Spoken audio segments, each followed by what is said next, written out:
China's population collapse. China's population is rapidly declining. By the year 2100, China's population could fall. China's population peaked in 2021. That year, it was 1.426 billion people. It has been shrinking since then for the four straight years in 2022, 2023, 2024, and 2025. China's population decline will reshape China and the entire world economy in ways the world is not prepared for. For 30 years, China was the engine of global economic growth. China's economic miracle was based on unlimited supply of cheap labor. That is gone.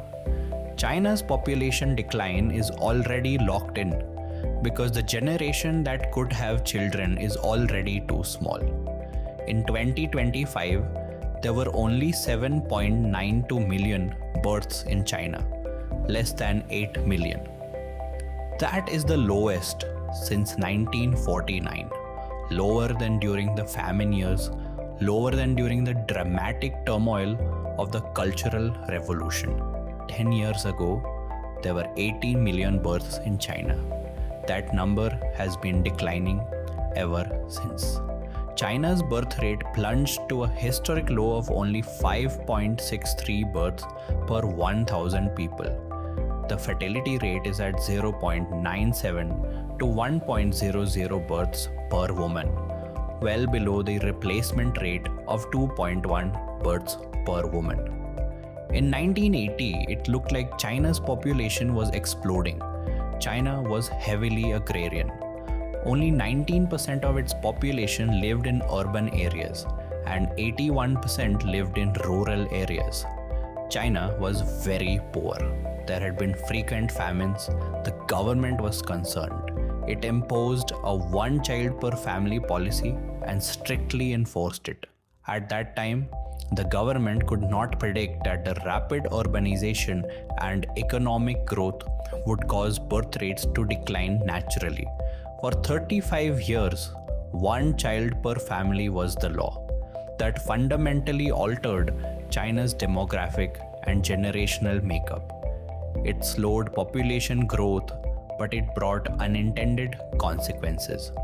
Because of the cultural preferences, girls were aborted or abandoned, and today there are 35 million more men than women. 35 million men who will never marry or have children. In 2016, the government discarded its one-child policy. It allowed 2 children per family, but nothing changed. In 2021, it allowed 3 children per family. In 2025, it offered various monetary incentives for families to have children. None of that worked. There are many new factors today which affect how young people behave. Factors that nobody could predict in 1980. China's women are more educated than men. They are choosing career over arranged marriages. They don't care that in China, unmarried women over 27 are called leftover women. They are rejecting expectations to have children while having a full-time job. Marriage registrations in 2024 hit the lowest levels since 1980. And there is the cost of raising a child, especially in cities. Certainly one of the main reasons young Chinese are not having kids. Fewer births lead to the shrinking of the working population.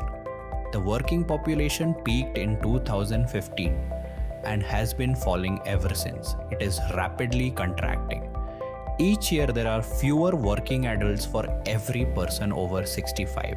And the older segment of the population is growing because people live longer. But elderly people consume less, buy less. With a declining and aging population, China will produce less. Chinese people will buy less, both domestic and imported goods. The huge Chinese market, which made so many European and American companies rich, will shrink. That will affect the global economy in ways for which the world is not prepared.